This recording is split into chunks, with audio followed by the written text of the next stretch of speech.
So everyone, as you know, whenever we run an event at the Centre for Optimism, the first question we ask is, what makes you optimistic? I asked Carolyn, what makes you optimistic? What I like about this question is that it changes often, my answer. And this week, I would say what it is our capacity, because I have this experience recently of being able to observe my position and opinion and see how it stops me from being open to more possibilities. And then observing my stuckness, I can shift that, let it go, and my world opens up and I can see a whole lot more. Rob, what makes you optimistic? My answer to the question is what makes me a recovered optimist, because I wasn't born optimistic. So my short answer to your question is what makes me optimistic, hopeful, is the deep knowledge that it's a state of mind, not a state of the world. Yeah, we at the Centre for Optimism, we define it as a belief that everything will work out in the end. And if it hasn't worked out, it's not the end.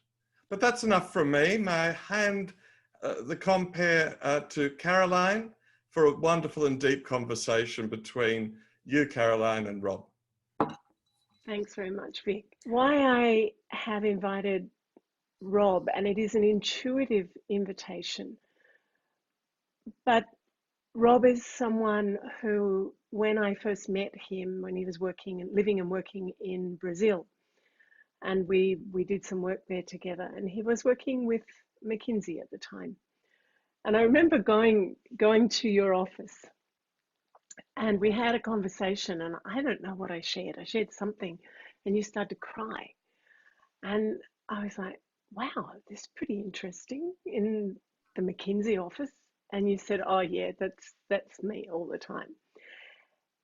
And it wasn't that you cried, but this capacity to be with whatever is happening, especially as an Australian man, being able to be with whatever feelings or emotions moved you.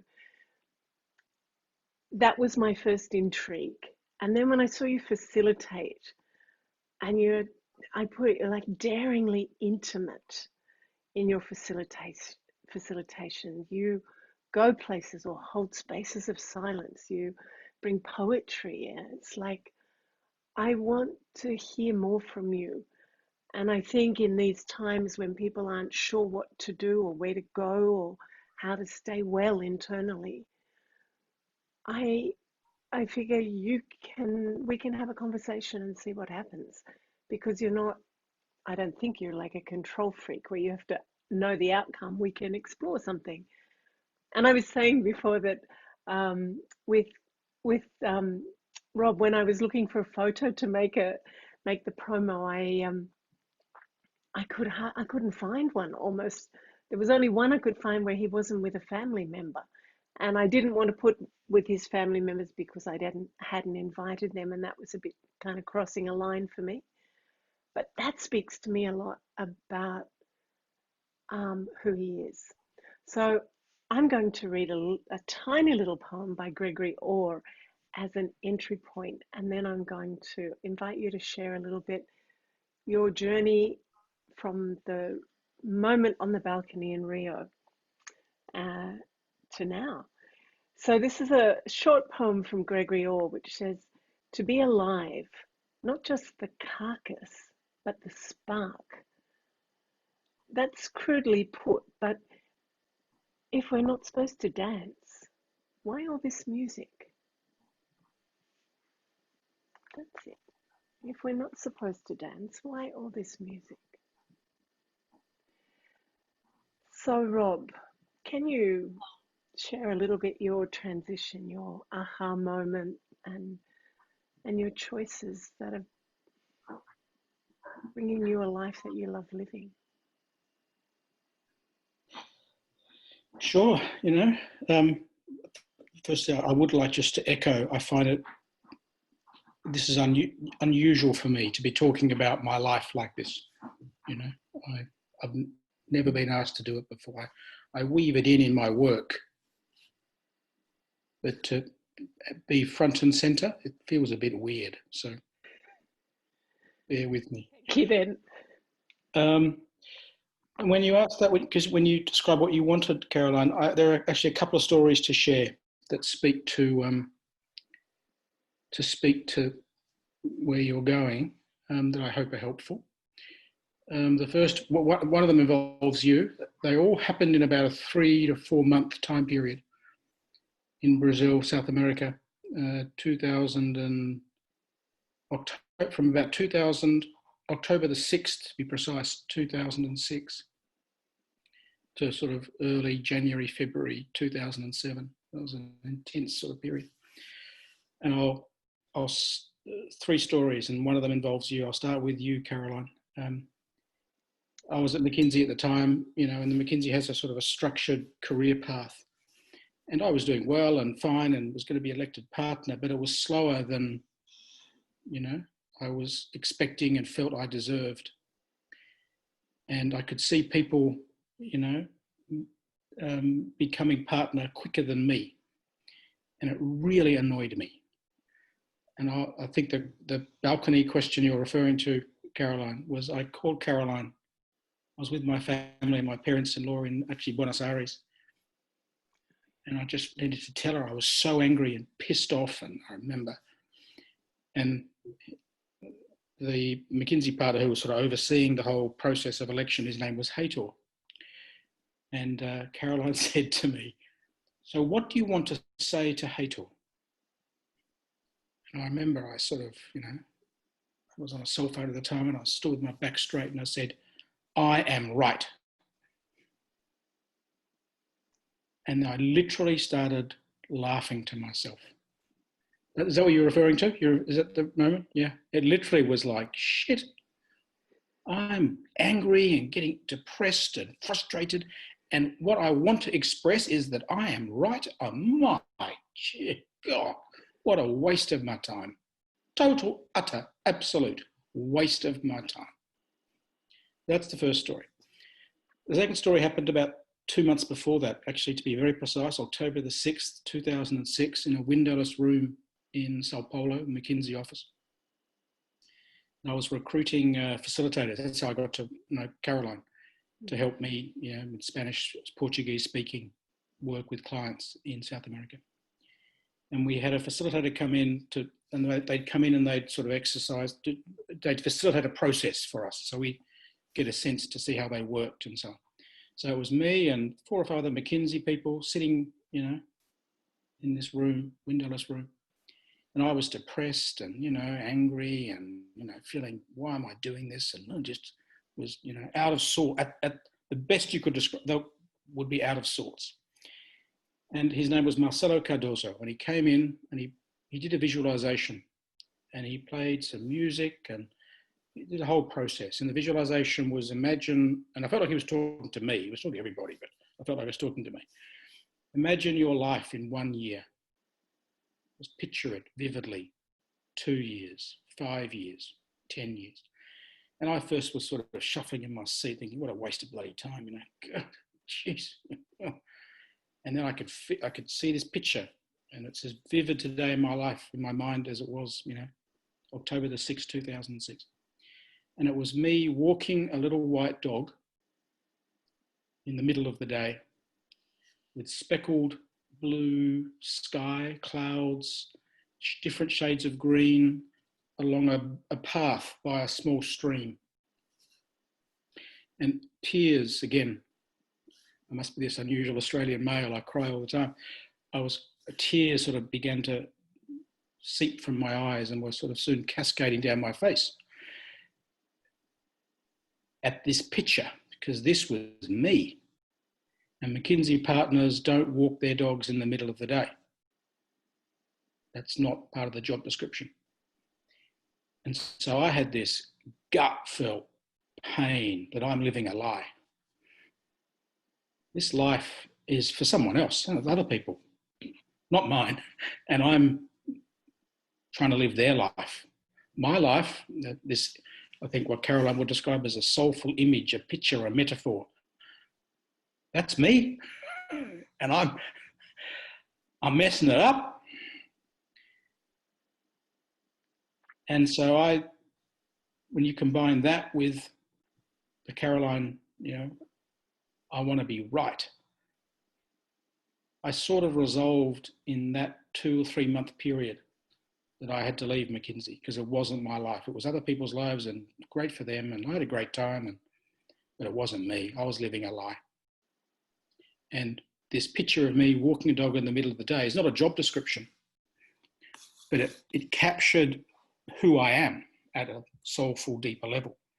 And if I was to provide language to capture what the picture of me walking the dog in the middle of the day meant, it's me, it's about creativity, space, imagination, family, time, creation, insight. Because the spooky thing is we now have a little dog, his name is Parachi, and when I'm not with clients, that's what I do. I walk the dog and people say, what does this guy do, It's quite spooky. I walk down by the brook path in Wellesley, Massachusetts. Anyway, it's very spooky. The third story is the sort of heartbreak of it all. It happened about 2 months later, January, February 2007. And at the time, the boutique consulting firm that was doing this sort of personal development, high EQ work in corporate context was a company called Excellent.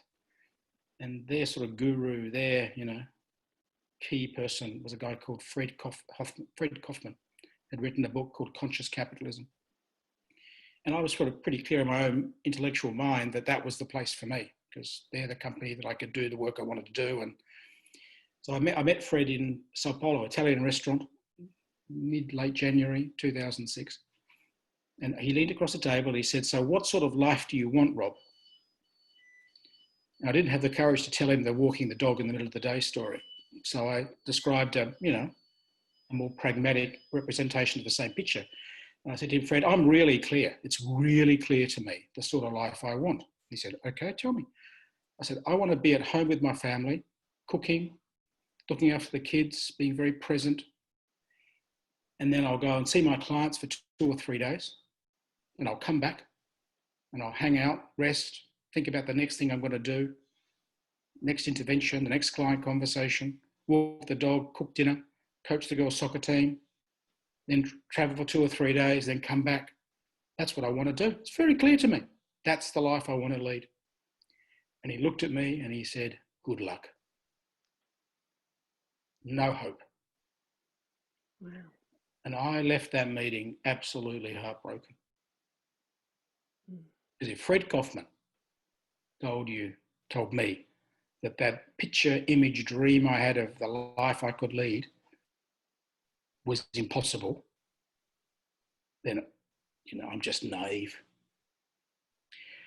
But the summary is Fred Kaufman was wrong. And, we'll come back to the definition of happiness in a minute, but that's my life for the last 12 years has been an output of those 3 conversations. Thank you. That kind of starts the weaving together, doesn't it? And so following that, how did you come to have the courage? Because I'm sure that, we've got, nearly 40 people here and a lot of guys and women too, who are maybe asking themselves similar questions. And certainly I've had people in my life say to me, oh, forget it. From the beginning, when I want to be an actor, and my dad said, forget it. Many are called and few are chosen, and you're not going to be a chosen one, So if you've got authority type people saying to you, you're dreaming, forget it. How do you rise above that or not rise above? How do you find the courage or the clarity to take the steps anyway? And what steps do you take? And you've got a family along with you. So how do you move from that heartbreak into getting to this point? And I'm sure it's many things, right? I'm not Yeah. saying it was a one thing. Yeah. Well, I think I'll sort of jump around a bit. I mean, one of my answers to your question is I'll speak in the pronoun I, because my only way to answer that question is my own experience. Yeah. And, let me say at the outset, there are times when I wouldn't wish it on my worst enemy because it's unbelievably frightening and scary. So I'll come back to that. My first answer to your question, Caroline, is at some level, it was the only thing I could do. Because I think in the introduction to this thing, you said I was a poet. I'm not a poet. I've written one poem, and it's called The Little Bird. And it's a poem about this moment where I felt like I was a little bird that had fallen out of the nest and landed on the edge of a cliff. And this little bird looked back, and I was like, shit, that's McKinsey, and there's a raging fire there. And if I go back there, it's certain death. And not because McKinsey is a bad place, it's a great place. But for me, for my life, walking the dog in the middle of the day, blah, blah, blah, that's death in the most profoundest way. That's not me. I die. And the little bird looks down over the cliff and goes, shit, that's scary. But I've got little wings and I jumped. And then the poem goes on, it's very frightening, middle of the global financial crisis. And it was, I'll come back to my wife's reaction in a minute. But the little bird flapping his wings, and I get gifts and clients and help and support a lot from McKinsey people. And they pick me up and I start flapping, and then a client passes away and it drops, oh shit. And then that was frankly my life for the first 4 or 5 years.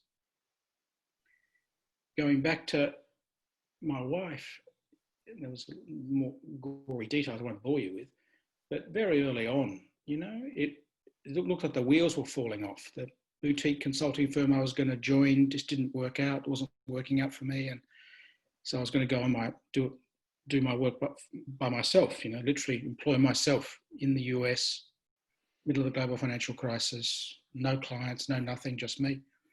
And my wife, Camilla, just leant across to me and said, "You selfish bastard.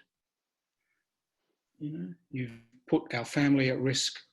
And I just was gutted. And I said, well, we don't have to go back to because we were in Australia there, sort of in transit, going from Brazil to Sydney to Boston. And we lay there in bed and it was like, okay, no, I've really messed up. We could stay in Australia and I could go back to McKinsey. They'd have me back. I could go to Bain or BCG or... And Camilla, my wife, looked at me and she said, no, you need to go. We need to go.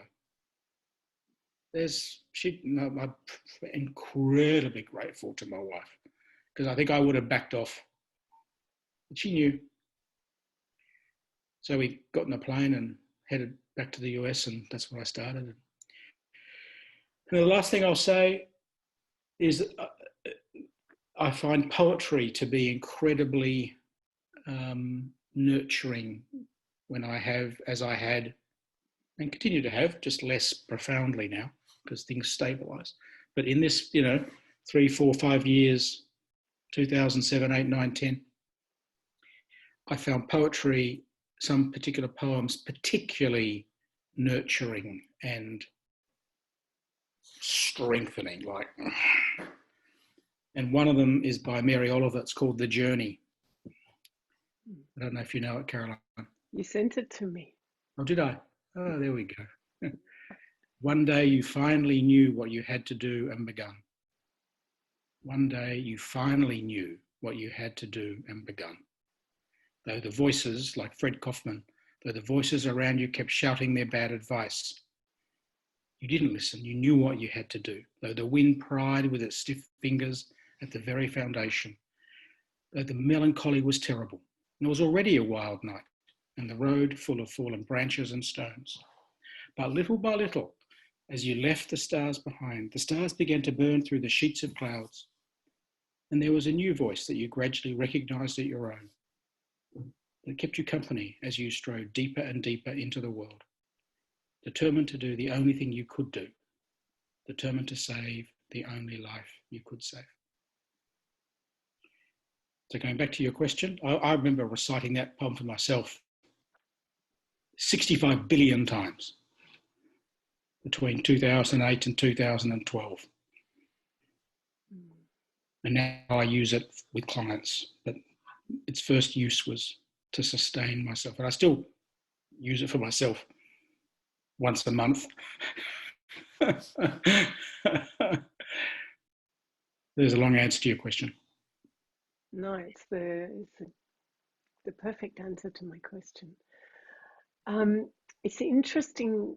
I feel that poetry is somehow making quite a resurgence because we're beyond language of the functional, the utilitarian, the literal, and we don't have the ways of expressing the complexity of what's happening in life at the moment.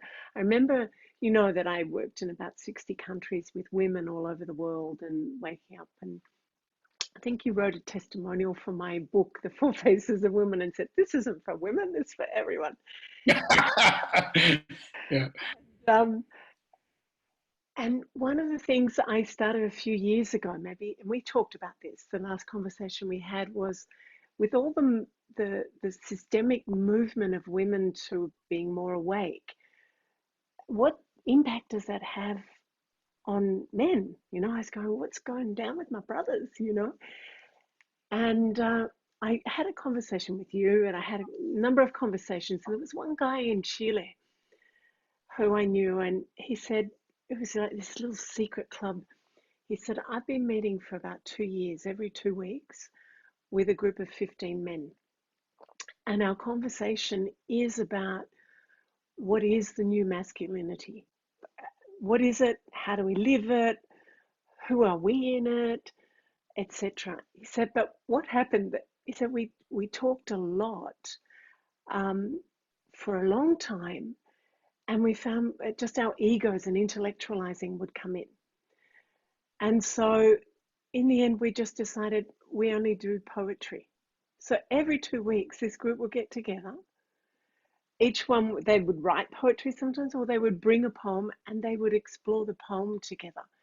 So I find that that is a fascinating thing.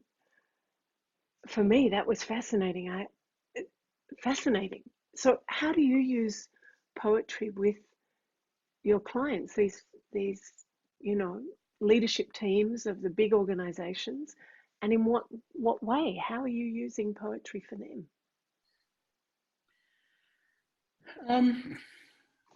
Well,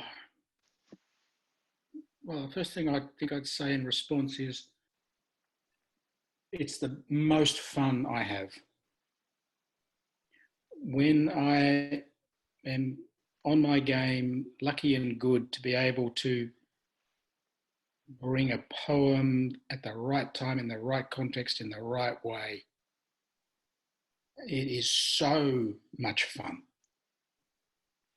Impactful and powerful, but I feel most alive is my setup to answering your question. So let me explain why. And it's such a joy because psychologically, it's bringing together my father and my mother. So my mother was a high IQ, Mensa intelligent, sharp as a cut snake woman. And my father is an alcoholic poet, broken-hearted. So I find I can bring into corporate contexts everything. And I feel like I'm bringing my mother and my father powerfully. So that's the psychology of it. But, you know, first thing I'd say is, again, it's a David Whyte poem about why is it that you and I and others experience that poetry seems to be a resurgence. And the reason is because it's poetry. And the poem is The Lightest Touch. Good poetry begins with the lightest touch, a breeze arriving from nowhere, a whispered healing arrival, a word in your ear, a settling into things. In the silence that follows a great line, you can hear Lazarus stirring, so that even the laziest, most deathly afraid part of you lifts up his hands and walks towards the light. So the first thing is poetry by design, good poetry by design is meant for these times because they're just like, yeah. So that's the first. Would you mind sharing David White again? This particular poem? You just did, because there were things in there I went, oh, I need to... I'll try and do it justice. I mean, it's called The Lightest Touch. Yeah. And it literally is his answer to your phenomenon. Good poetry begins with the lightest touch. Good poetry begins with the lightest touch. A breeze arriving from nowhere. A settling into things, a healing arrival. And then, like a hand in the dark, it arrests a whole body, steeling you for revelation. In the silence that follows a great line, even the laziest, most deathly afraid part of you lifts up his hands and walks towards the light. I missed a few bits, but that's, you get the idea. Yeah. It's like, don't mess with me. So that's why poetry works, and it works, going back to your question to me, it is as powerful and in a corporate context as it is in any other. It's just that they just, until more recently, it was a world that poetry was not allowed in. And I'm incredibly grateful to people like David White from 1990s into the early 2000s, made it easy for people like me to introduce it. So, you know, I feel like I'm incredibly grateful to people like him.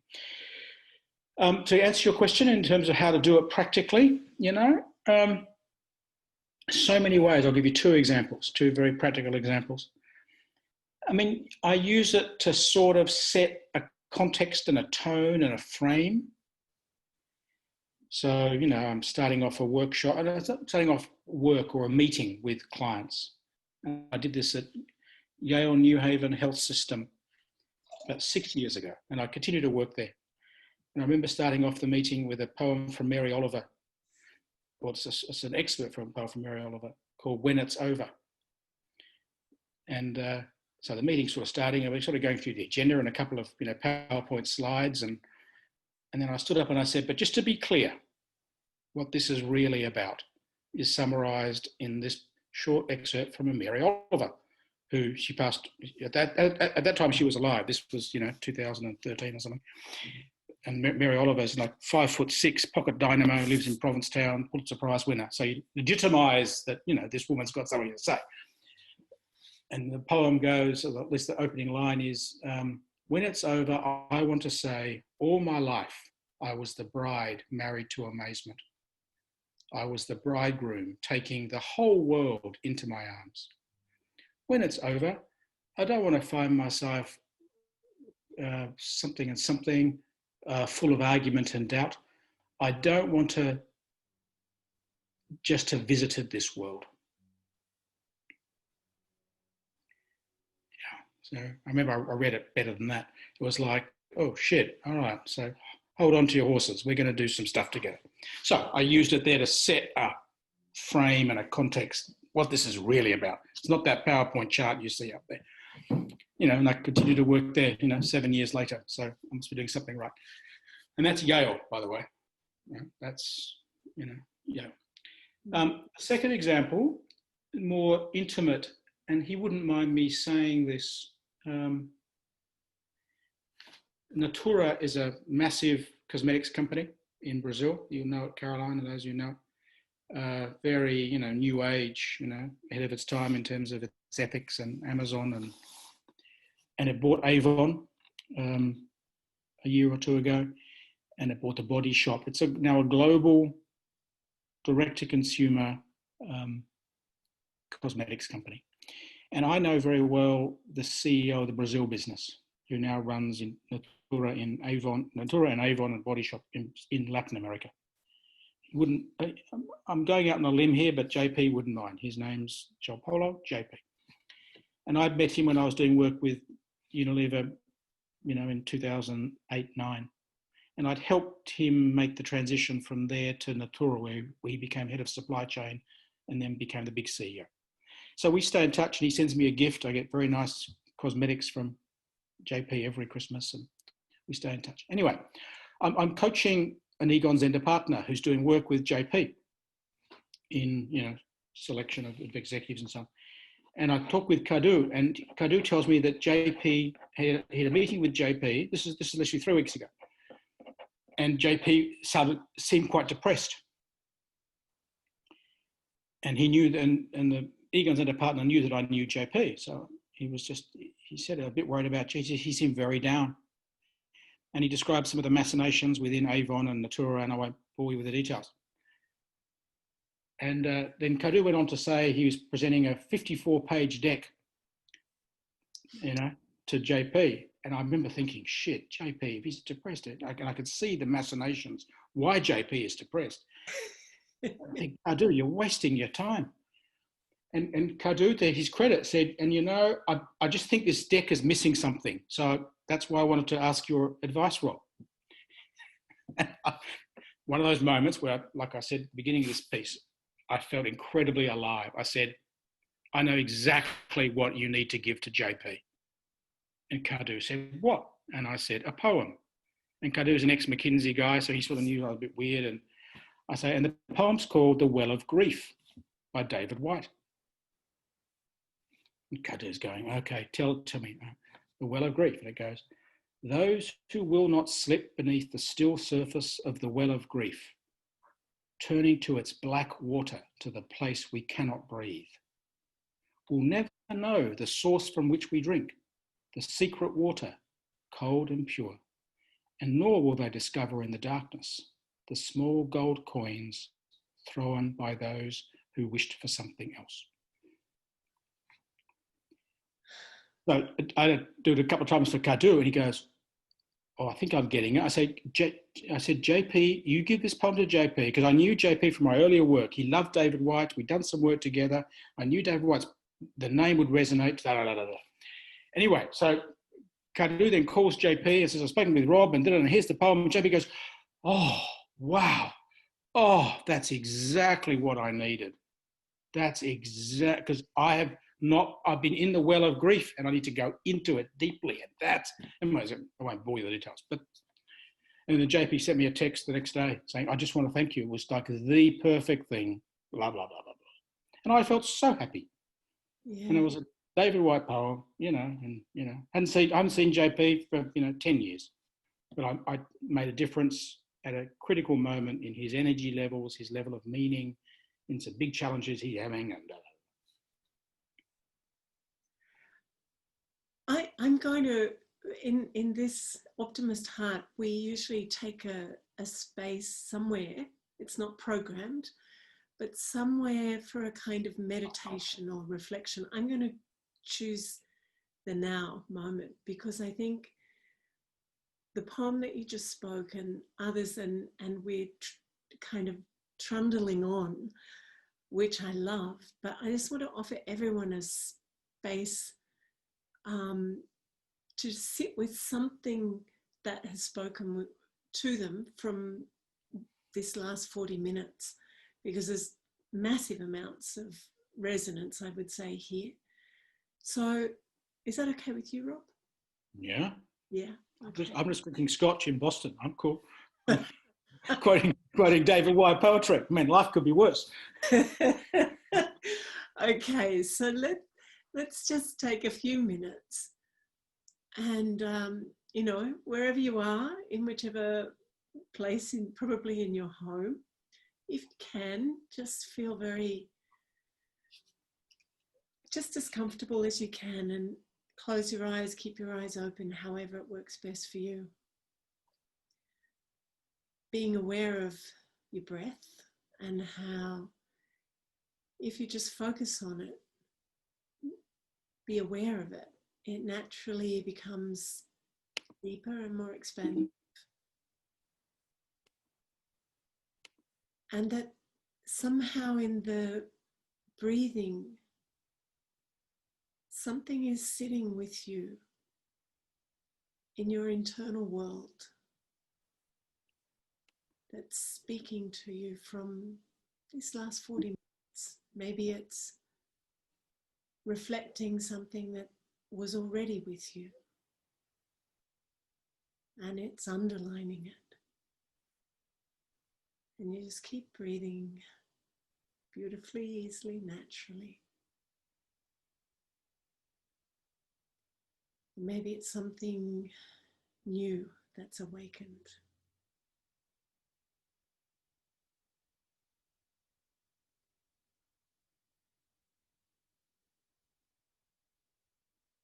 And if this were going to give you an image or maybe a sound or a word, that would be something that you carry with you when we move on from this moment on a Sunday morning. What will you carry? What is the seed that is being planted for you right now?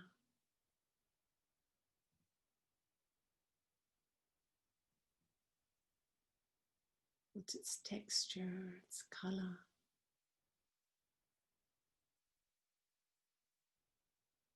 Its frequency, shape?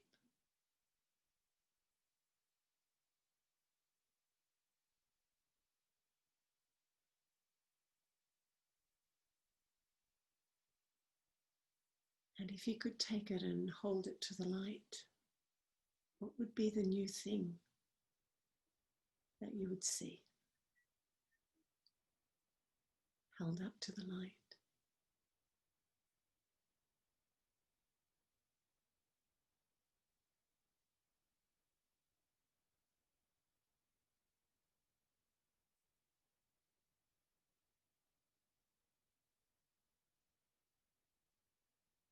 And then if you breathe again to every cell of your being, breathe that new thing, even if you couldn't name it.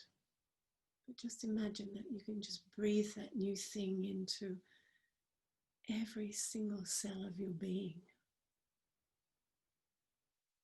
Because it's life. And in this moment, it's new life. For you. For me.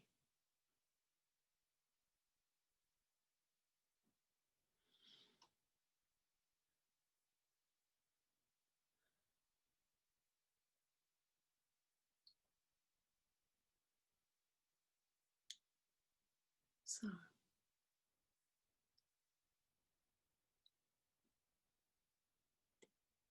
just bringing your awareness back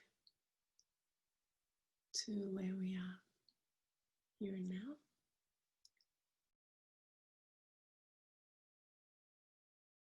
I think on that note is a very good note to close off, though I'm not amazed, I'm enriched by the number of people who are still here, half an hour after we've said we'd close. But that's, I have to say, Rob, due to your deep honesty and revealingness, the intimacy that I knew you would bring.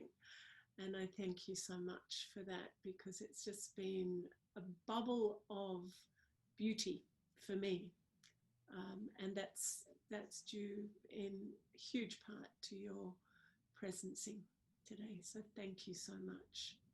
Thank you. You're very welcome. You're very welcome, Carol. I do have a last poem from W.B. Yeats that I think speaks to the gratitude that everyone's expressing. And it's like this. He says, "My 50th year had come and gone. I sat a solitary man in a crowded London shop, an open book, an empty cup on the marble tabletop. While on the shop and street I gazed, my my body off a sudden blaze for 20 minutes more or less. It seemed so great, my happiness, that I was blessed and would bless.